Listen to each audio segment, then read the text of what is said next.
नमस्कार, आकाशवाणी से समाचार प्रभात के साथ मैं फरहत नाज।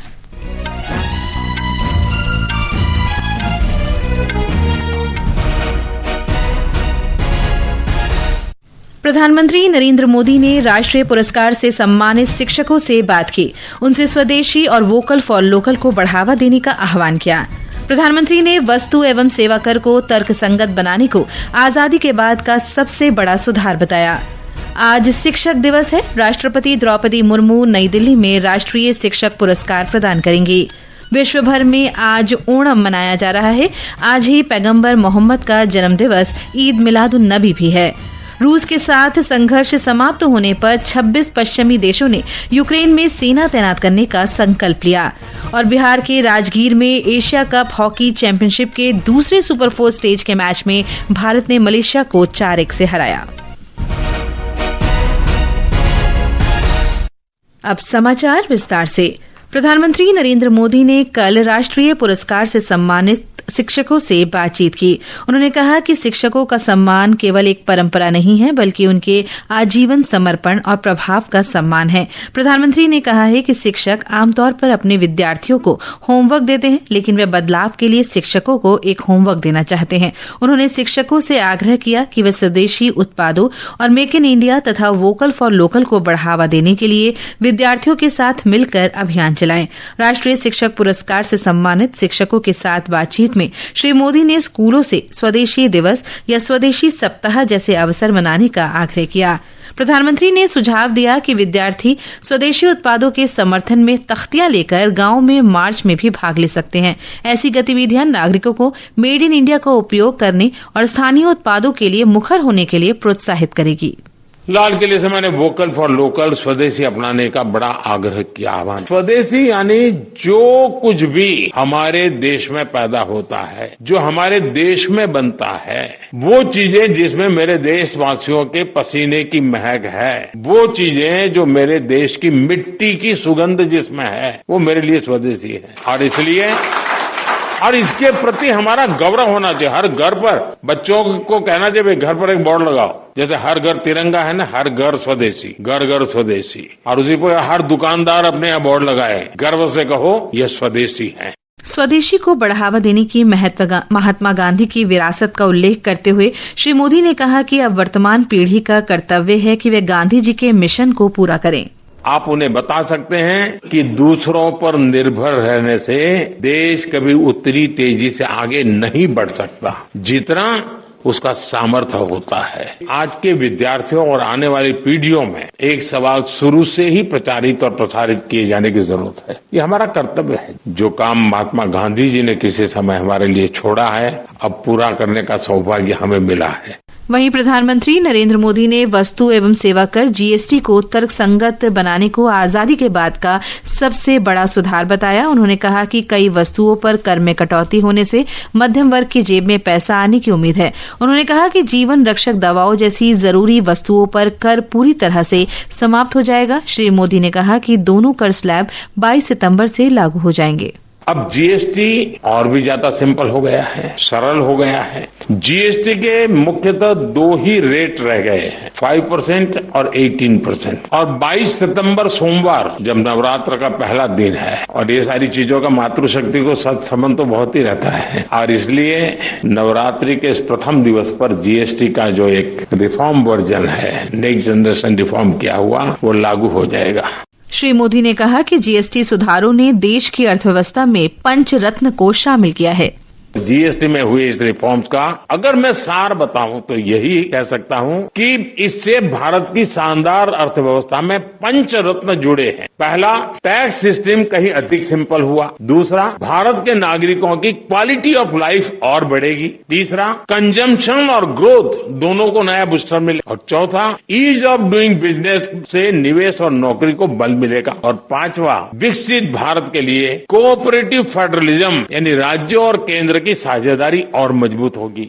जीएसटी परिषद ने बुधवार को कई वस्तुओं पर करों में कटौती की है, जिनमें खाद्य पदार्थ, दवाइयां, आवश्यक वस्तुएं, कृषि उत्पाद, हरित ऊर्जा, छोटी कारें और मोटरसाइकिल शामिल हैं।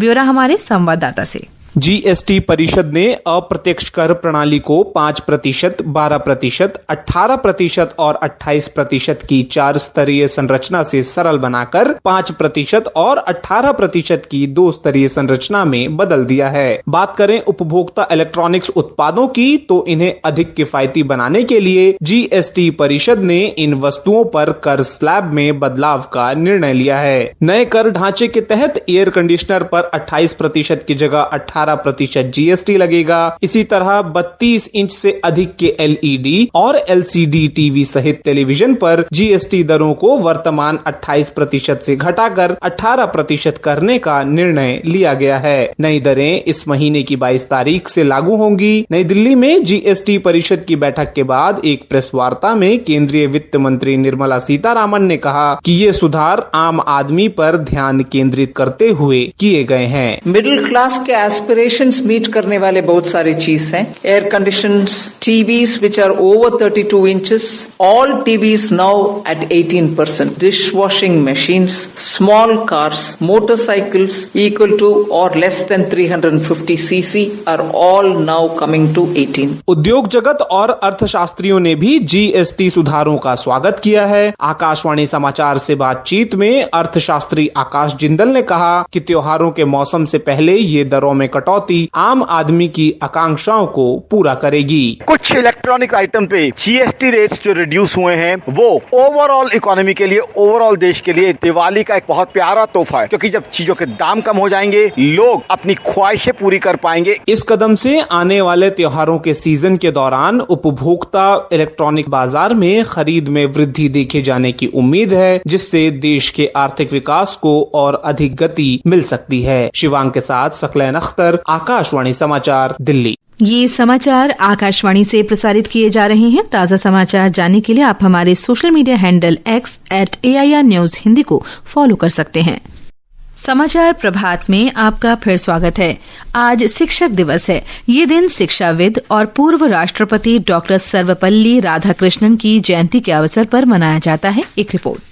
शिक्षकों को विशेष सम्मान देने के लिए शिक्षक दिवस मनाया जाता है। भारत में भूतपूर्व राष्ट्रपति डॉक्टर सर्वपल्ली राधाकृष्णन के जन्मदिन को शिक्षक दिवस के रूप में मनाया जाता है। वे एक महान शिक्षक और दार्शनिक थे। उन्होंने अपने जीवन का अधिकांश समय शिक्षा के प्रचार प्रसार में लगाया। इसीलिए जब उन्हें राष्ट्रपति बनने पर बधाई दी गई, तब उन्होंने कहा था कि उनके जन्मदिन को यदि शिक्षक दिवस के रूप में मनाया जाए तो उन्हें बहुत खुशी होगी। इसके बाद सरकार की ओर से इसे मान्यता दी गई और प्रतिवर्ष 5 सितंबर को शिक्षक दिवस के रूप में मनाया जाने लगा। ये दिन हमें अपने गुरुओं के प्रति आभार व्यक्त करने की प्रेरणा देता है। गुरुजनों का हमारे जीवन में अत्यंत महत्वपूर्ण योगदान है। इसीलिए शेर में कहा भी गया है कि माँ बाप और उस्ताद सब हैं खुदा की रहमत। माँ बाप और उस्ताद सब हैं खुदा की रहमत, है रोक टोक उनकी हक में तुम्हारे नेमत। आकाशवाणी की ओर से सभी को शिक्षक दिवस की शुभकामनाएं और सर्व गुरुजनों को सादर नमन। राष्ट्रपति द्रौपदी मुर्मू आज नई दिल्ली में विज्ञान भवन में शिक्षकों को राष्ट्रीय पुरस्कार प्रदान करेंगी। ये पुरस्कार उन शिक्षकों को दिया जाता है जिन्होंने अपने समर्पण और प्रतिबद्धता से शिक्षा को गुणवत्तापूर्ण बनाया है और विद्यार्थियों के जीवन पर उसका गहरा असर पड़ा है। विश्व भर में आज थिरुओणम मनाया जा रहा है। ये केरल का सबसे बड़ा त्योहार है। ओणम को लेकर पूरे राज्य में उत्सव का वातावरण बना हुआ है। ओणम का पर्व राजा महाबली के स्वागत के रूप में मनाया जाता है। राजा महाबली की प्रजा उन्हें न्यायप्रिय और दयालु शासक होने के कारण अत्यंत प्रेम करती थी। यह त्योहार 11 दिन पहले अथम त्योहार के साथ शुरू हुआ था। आज थिरुओणम है, जो उत्सव का सबसे महत्वपूर्ण दिन है। दिन की शुरुआत पारंपरिक पुष्पकालीन पूकलम से हुई और इसके बाद केले के पत्तों पर परोसे जाने वाला पकवान, जिसे ओना साद्या भी कहा जाता है, परोसा जाता है। केरल में आधिकारिक निकाय, सांस्कृतिक संगठन और स्थानीय समुदाय कई तरह के सांस्कृतिक कार्यक्रम, पारंपरिक खेल और अन्य गतिविधियों का आयोजन कर रहे हैं। सबरीमाला और गुरुवायूर सहित प्रमुख मंदिर आज विशेष पूजा और ओना साद्या का आयोजन कर रहे हैं। तिरुवनंतपुरम से स्मृति एम पुलरथी की रिपोर्ट के साथ समाचार कक्ष से आनंद पाठक। वहीं पैगंबर हजरत मोहम्मद का जन्मदिन ईद मिलादुन नबी आज देश के विभिन्न हिस्सों में धार्मिक उत्साह के साथ मनाया जा रहा है। इस अवसर पर पैगंबर मोहम्मद के जीवन और शिक्षा से संबंधित मिलाद महफिलें और सीरत सम्मेलन आयोजित किए जा रहे हैं और मिलाद जुलूस भी निकाले जा रहे हैं। राष्ट्रपति द्रौपदी मुर्मू ने सभी को, विशेषकर मुस्लिम समुदाय को मिलादुन नबी के अवसर पर बधाई दी है। उन्होंने कहा है कि पैगंबर मोहम्मद ने लोगों को एकता और मानवता की सेवा का संदेश दिया था। पंजाब इस समय भीषण बाढ़ की चपेट में है। बाढ़ से राज्य के 1900 से अधिक गांव प्रभावित हैं। हमारे संवाददाता ने बताया है कि पंजाब में बारिश से जुड़ी घटनाओं में मृतकों की संख्या बढ़कर 43 हो गई है। भारत का कृषि प्रधान राज्य पंजाब एक अभूतपूर्व दौर से गुजर रहा है। सीमावर्ती राज्य के बहादुर लोग इस आपदा से निपटने में कोई कसर नहीं छोड़ रहे। आम जनता भारतीय सेना, बीएसएफ, एनडीआरएफ और राज्य पुलिस की टीमों के साथ मिलकर बाढ़ में फंसे हुए लोगों को निकालने और नदियों के किनारे बने बांधों को मजबूत करने के लिए हर संभव प्रयास कर रहे हैं। अब तक लगभग 21,000 लोगों को सुरक्षित स्थानों पर पहुंचाया जा चुका है। पंजाब के कृषि एवं किसान कल्याण मंत्री गुरमीत सिंह खुंडिया ने केंद्रीय कृषि मंत्री शिवराज सिंह चौहान से बाढ़ के विनाशकारी प्रभाव से निपटने के लिए तत्काल राहत और वित्तीय पैकेज देने का आग्रह किया है। श्री चौहान ने भी राज्य को हर संभव मदद का आश्वासन दिया है। राजेश बाली, आकाशवाणी समाचार, जालंधर। वहीं हिमाचल प्रदेश से हमारी संवाददाता ने बताया है कि राज्य में मानसूनी बारिश से अब तक करीब 3,800 करोड़ रुपए की सार्वजनिक संपत्ति को क्षति पहुंची है। अतिवृष्टि और भूस्खलन से अब तक करीब 5,200 मकान क्षतिग्रस्त हुए हैं, जिनमें से 1,000 से अधिक घर पूरी तरह ध्वस्त हुए हैं। लगातार हुई भारी बारिश से राज्य में सड़क, बिजली और पानी की आपूर्ति भी बुरी तरह प्रभावित हुई है। इस बीच मौसम विभाग ने आज प्रदेश के कुछ हिस्सों में गरज के साथ बारिश और बिजली गिरने का येलो अलर्ट जारी किया है। हालांकि विभाग ने 6 सितंबर से प्रदेश में मानसून के कमजोर पड़ने की संभावना जताई है, जिससे लोगों को कुछ राहत मिलने की उम्मीद है। प्रभा शर्मा, आकाशवाणी समाचार, शिमला।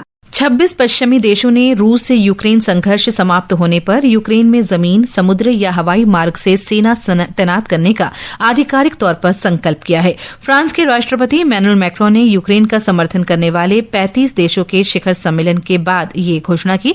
इसे कोलिशन ऑफ विलिंग कहा गया। श्री मैक्रों ने कहा कि हालांकि अभी तक अमरीकी सेना की भागीदारी की पुष्टि नहीं हुई है, लेकिन गठबंधन के लिए अमरीका के समर्थन को जल्द ही अंतिम रूप दिया जाएगा। बिहार के राजगीर में हॉकी एशिया कप चैंपियनशिप के सुपर 4 स्टेज के मैच में कल भारत ने मलेशिया को 4-1 से हराया। भारत की ओर से मनप्रीत सिंह, सुखजीत सिंह, शिलानंद लाखड़ा और विवेक सागर प्रसाद ने 1-1 गोल किए। इस जीत के साथ भारत 4 अंकों के साथ सुपर 4 ग्रुप में शीर्ष पर है। सुपर 4 पूल स्टेज में भारत का अगला मुकाबला कल चीन से होगा।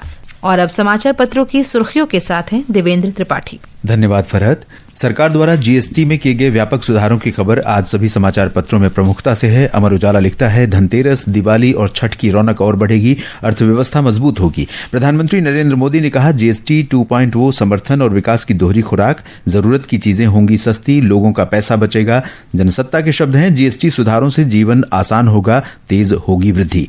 दिल्ली में यमुना अब भी उफान पर, राष्ट्रीय सहारा की सुर्खी है। दैनिक जागरण लिखता है, नहीं घटा यमुना का जलस्तर, सड़कों पर पानी भरने से बढ़ने लगी दुश्वारियां। आज शिक्षक दिवस के अवसर पर सभी समाचार पत्रों ने शुभकामनाएं दी हैं। राजस्थान पत्रिका ने मुरादाबाद में एक स्कूल में पूर्व राष्ट्रपति डॉक्टर सर्वपल्ली राधाकृष्णन की रंगोली बनाए जाने की तस्वीर प्रकाशित की है। पत्र लिखता है, बलिहारी गुरु आपने गोविंद दियो बताए। दैनिक भास्कर ने अपने शिक्षक दिवस विशेष पन्ने पर भारत के पूर्व राष्ट्रपति एपीजे अब्दुल कलाम के विचार दिए हैं। धैर्य, अनुशासन और जीवन के मूल्य शिक्षकों ने ही सिखाए। अमेरिका के पूर्व राष्ट्रपति मानते हैं, मेरे शिक्षक ने मुझे एहसास कराया कि मैं खास हूं। धन्यवाद देवेंद्र। अंत में मुख्य समाचार एक बार फिर। प्रधानमंत्री नरेंद्र मोदी ने राष्ट्रीय पुरस्कार से सम्मानित शिक्षकों से बात की। उनसे स्वदेशी और वोकल फॉर लोकल को बढ़ावा देने का आह्वान किया। प्रधानमंत्री ने वस्तु एवं सेवा कर को तर्कसंगत बनाने को आजादी के बाद का सबसे बड़ा सुधार बताया। आज शिक्षक दिवस है। राष्ट्रपति द्रौपदी मुर्मू नई दिल्ली में राष्ट्रीय शिक्षक पुरस्कार प्रदान करेंगी। विश्व भर में आज ओणम मनाया जा रहा है। आज ही पैगंबर मोहम्मद का जन्म दिवस ईद मिलादुन नबी भी है।